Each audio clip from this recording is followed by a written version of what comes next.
ಎಲ್ರಿಗೂ ನಮಸ್ಕಾರ. ನಾನು ಕಲಾ. ಇವತ್ತಿನ ವಿಡಿಯೋದಲ್ಲಿ ವರಮಹಾಲಕ್ಷ್ಮಿ ತಾಯಿಗೆ ಸೀರೆಯಿಂದ ಅಲಂಕಾರ ಮಾಡಬೇಕಾದ್ರೆ ನಾವು ಹೇಗೆ ನೆರಿಗೆಗಳು ಹಾಕೊಬೋದು ಅಂತಂದ್ಬಿಟ್ಟು ತುಂಬ ಸಿಂಪಲ್ಲಾಗಿ ಈ ವಿಡಿಯೋದಲ್ಲಿ ನಿಮ್ಮ ಜೊತೆ ಹಂಚ್ಕೊತಾ ಇದ್ದೀನಿ.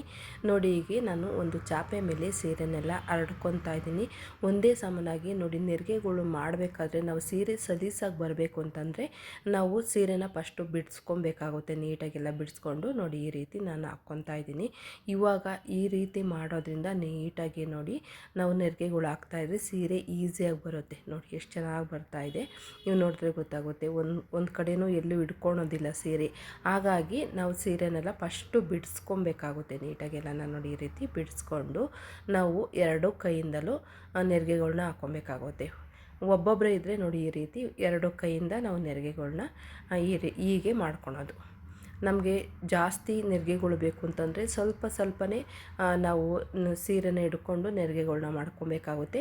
ನಾವು ನಾರ್ಮಲು ಸೀರೆ ಉಡಬೇಕಾದ್ರೆ ನಾವು ನೆರಿಗೆಗಳ್ನ ಯಾವ ರೀತಿ ಜೋಡಿಸ್ಕೊತೀವೋ ಅದೇ ರೀತಿ ಅಷ್ಟೇ ಅಗಲದಲ್ಲಿ ನಾನು ನೆರಿಗೆಗಳ್ನ ಹಾಕ್ಕೊತಾ ಇದ್ದೀನಿ. ಅದಾದಮೇಲೆ ನೋಡಿ ಹೀಗೆ ಬಾರ್ಡ್ರ್ ಇರುತ್ತಲ್ವ, ಬಾರ್ಡ್ರನ್ನ ನಾವು ಹಿಡ್ಕೊಂಡು ಬಾರ್ಡ್ರ್ ತುದಿ ಹಿಡ್ಕೊಂಡು ಆ ಕಲರ್ ಚೇಂಜ್ ಇರುತ್ತೆ ನೋಡಿ, ಬಾರ್ಡ್ರ್ ಕಲರ್ ಬೇರೆ ಸೀರೆ ಕಲರ್ ಇರುತ್ತಲ್ಲ, ಆ ತುದಿ ಹಿಡ್ಕೊಂಡು ನಾವು ನೀಟಾಗಿ ನೆರಿಗೆಗಳ್ನ ಒಂದು ಬಿಡದಾಗಿ ಜೋಡಿಸ್ಕೊಂಬಿಟ್ರೆ ತುಂಬ ಚೆನ್ನಾಗಿ ನೆರಿಗೆಗಳು ಕೂತ್ಕೊಳ್ತವೆ. ತುದಿ ಹಿಡ್ಕೊಂಡು ನಾವು ಮಾಡಿದ್ರೆ ಅಷ್ಟು ಚೆನ್ನಾಗಿ ಬರೋದಿಲ್ಲ. ಈ ಬಾರ್ಡ್ರ್ ಇರುತ್ತಲ್ವ, ನಾವು ಆಲ್ಮೋಸ್ಟ್ ಎಲ್ಲ ದೇವಿಗೆ ಅಲಂಕಾರ ಮಾಡಬೇಕಾದ್ರೆ ಬಾರ್ಡ್ರ್ ಸೀರೆನೇ ತೊಗೊತೀವಲ್ಲ, ಹಾಗಾಗಿ ಈ ತುದಿ ಬಾರ್ಡ್ರನ್ನ ಹಿಡ್ಕೊಂಡು ನೀಟಾಗಿ ನಾವು ಕಲರ್ ಇರುತ್ತಲ್ಲ ಅಲ್ಲಿ ಚೆನ್ನಾಗೆಲ್ಲ ಒಂದು ನೆರಿಗೆಗಳ್ನ ಬಿಡ್ದ ಹಾಗೆ ಜೋಡಿಸ್ಕೊಂಡು ನಾವು ಪಿನ್ ಮಾಡ್ಕೊಳೋದ್ರಿಂದ ಬಟ್ಟೆ ಪಿನ್ನಿಂದ ಹಿಡ್ದು, ಇಲ್ಲಾಂತಂದರೆ ನಾವು ಬಟ್ಟೆ ಕ್ಲಿಪ್ ಇರುತ್ತಲ್ಲ ಅದರೊಳಗಡೆ ನಾವು ಈ ನೆರಿಗೆಗಳ್ನೆಲ್ಲ ನೀಟಾಗಿ ಜೋಡಿಸ್ಕೊಂಡಿರೋ ನೆರಿಗೆಗಳ್ನೆಲ್ಲ ಲಾಕ್ ಮಾಡ್ಕೊಬೇಕಾಗುತ್ತೆ. ನೋಡಿ, ಒಂದು ಬಿಡದಾಗಿ ನಾವು ಎರಡು ಕೈಯಲ್ಲಿ ಹೇಗೆ ನೆರಿಗೆಗಳ್ನ ಮಾಡಿದ್ವೋ ಒಂದು ಸ್ವಲ್ಪ ಹಾಗೆ ಹೀಗೆ ಜರುಗಿದ್ರೂ ಸಹ ಈ ಸಮಯದಲ್ಲಿ ನಾವು ನೆರಿಗೆ ಎಲ್ಲ ನೀಟಾಗಿ ಜೋಡಿಸ್ತೀವಲ್ಲ, ಈ ಸಮಯದಲ್ಲಿ ನಾವು ನೀಟ್ ಮಾಡ್ಕೊಬೋದು.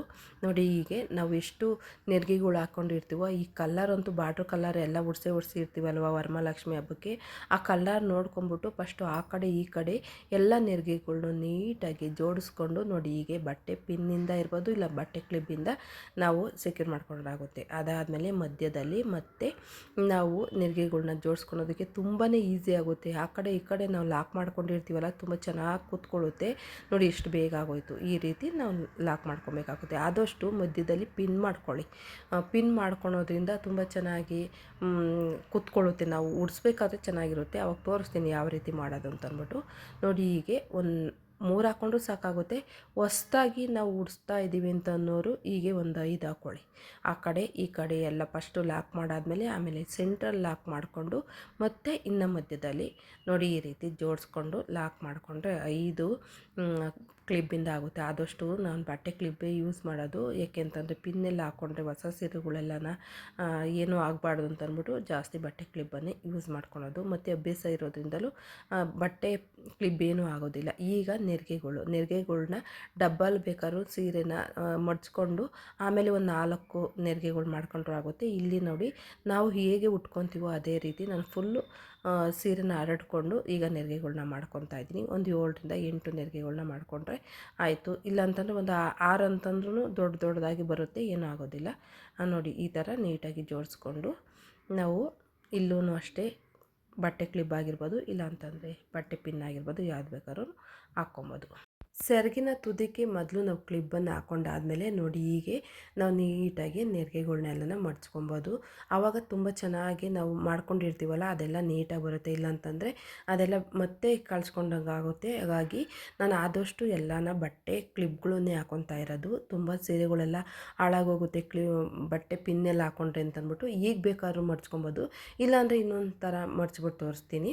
ನೋಡಿ, ಹೀಗೆ ನೆರಿಗೆಗಳು ಮಾಡ್ಕೊಂಡಿದ್ದೀವಲ್ಲ, ಆ ನೆರಿಗೆಗಳ್ನ ನೀಟಾಗಿ ಜೋಡಿಸ್ಕೊಂಡು ಒಂದು ಮೊಳ ನಾವು ಬಿಟ್ಕೊಂಡಿರ್ತೀವಿ ಸೀರೆನ, ಅದು ಬಿಟ್ಕೊಬೇಕಾಗುತ್ತೆ. ಅದನ್ನೆಲ್ಲ ಮುಚ್ಚಬಾರ್ದು, ನೆರಿಗೆಗಳೆಲ್ಲ ಮಾಡ್ಕೊಬಾರ್ದು ಸರ್. ಅದಕ್ಕೋಸ್ಕರ ಈಗ ನೆರಿಗೆಗಳು ಮಾಡ್ಕೊಂಡಾದಮೇಲೆ ನೋಡಿ, ಈಗ ಸೆರಗಲ್ಲಿ ನಾವು ನೆರಿಗೆ ಮಾಡ್ಕೊಂಡಿರ್ತೀವಲ್ಲ ಅದನ್ನು ಅದ್ರ ಮೇಲ್ಭಾಗದಲ್ಲಿ ನೀಟಾಗಿ ಇಟ್ಕೊಂಡು ನೋಡಿ, ಈಗ ಉಳ್ದಿರುತ್ತಲ್ವ ಮಧ್ಯದಲ್ಲಿ ಉಳ್ದಿರುತ್ತಲ್ಲ ಅದನ್ನು ಮಧ್ಯದಲ್ಲಿ ಹಾಕ್ಕೊಂಡಾದಮೇಲೆ ನೋಡಿ ನಾವು ನೀಟಾಗಿ ಎಲ್ಲನ ನೋಡಿ ಈಗ ಒಂದ್ರ ಮೇಲೆ ಒಂದು ಇಟ್ಕೊಂಡು ಈಗ ಮಡ್ಚ್ಕೊಬೇಕಾಗುತ್ತೆ. ನೋಡಿ ಈಗ ಮಧ್ಯಕ್ಕೆ ಮಡ್ಚ್ಕೊಬೇಕು, ಸೀರೆ ಮಧ್ಯಕ್ಕೆ ಮಡ್ಚ್ಕೊಂಡು ಅದಾದಮೇಲೆ ಇನ್ನೊಂದು ಮಡಿಕೆ ಮಡ್ಚ್ಕೊಂಡ್ರೆ ನೀಟಾಗಿ ಆಮೇಲೆ ನಾವು ನೀಟಾಗಿ ಒಂದು ದಾರದಿಂದ ಕಟ್ಟಿ ಇಟ್ಕೊಂಬಿಟ್ರೆ ಒಂದು 3 ರಿಂದ 4 ದಿನದ ಮುಂಚೆನೇ ನಾವು ಆರಾಮಾಗಿ ವರಮಹಾಲಕ್ಷ್ಮಿ ಹಬ್ಬ ಇದೆ ಅನ್ನೋದಕ್ಕಿಂತ ಮುಂಚೆಗೆ ನಾವು ಇಟ್ಕೊಂಡ್ರೆ ತುಂಬಾ ಬೇಗ ನಾವು ಸೀರೆನೆಲ್ಲನ ಉಡ್ಸೋದಕ್ಕೆ ಅನುಕೂಲ ಆಗುತ್ತೆ. ಆ ಟೈಮಲ್ಲೆಲ್ಲ ನಾವು ರಿಸ್ಕ್ ತೊಗೊಳಕ್ಕಾಗಲ್ಲ ಅಂತಂದವರು ಮುಂಚೆಗೇ ಮಾಡಿ ಇಟ್ಕೊಂಡ್ಬಿಟ್ರೆ ಚೆನ್ನಾಗಿರುತ್ತೆ. ನೋಡಿ ಈಗ